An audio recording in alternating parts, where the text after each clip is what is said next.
you knew that this would be a vibes election. The vibes are horrible, but isn't this what people wanted?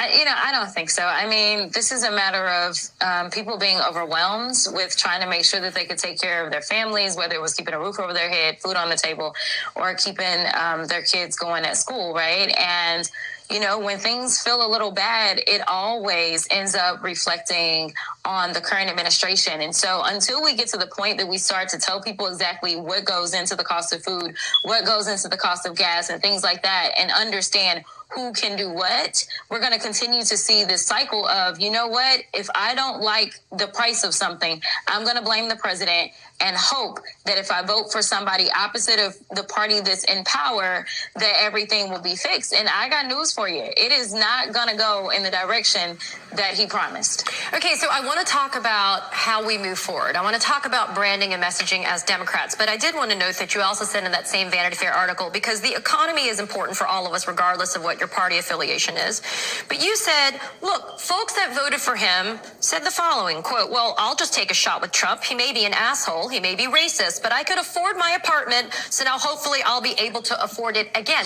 I mean, I just played the quote from Trump where he's like, well, maybe the grocery prices, I can't control them, so I can't be able to bring them down.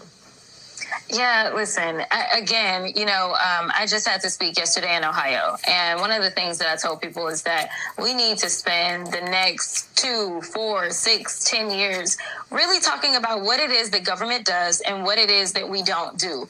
We need to start educating people. The more educated people were about what it is that we as government could do, the better to make their choices, right? And so here it is, at least we had a candidate that would look at the price gouging that takes place with those at the top and say, you know what, you guys are just price gouging. This isn't inflation. This is greed. And guess what? We're going to go after you.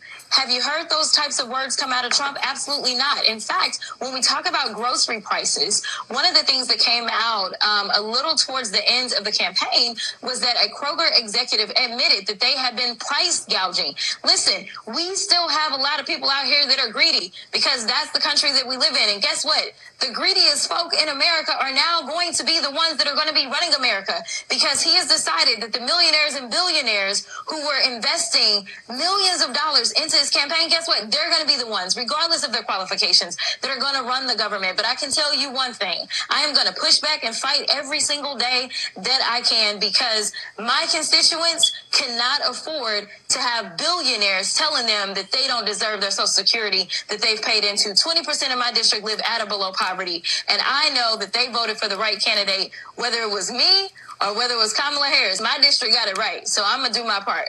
So let's talk about having people like you on House Judiciary, House Oversight. Let's talk about making those committees even more aggressive. There is nothing wrong or shameful by taking a page out of a good playbook that works. And one of those pages from the Republicans is having a level of an aggressive posture when it comes to making sure that the truth is delivered and that the lies don't obfuscate what is the reality for so many Americans.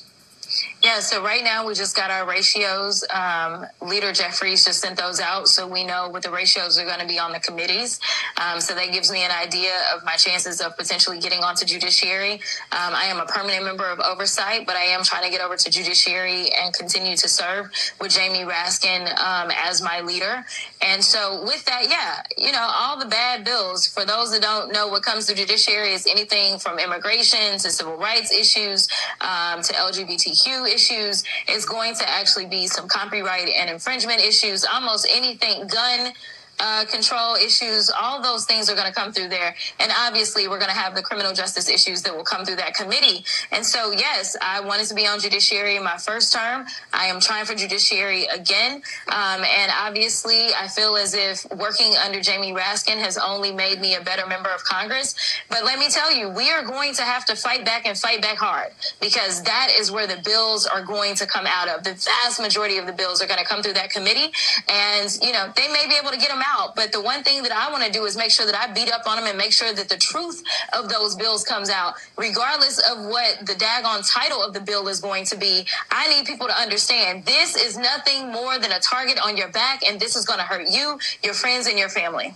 We get some more vitamin B6 coming from you. Congresswoman Jasmine Crockett, thank you for getting us started today, my friend. It is good to see you. I'll see you later.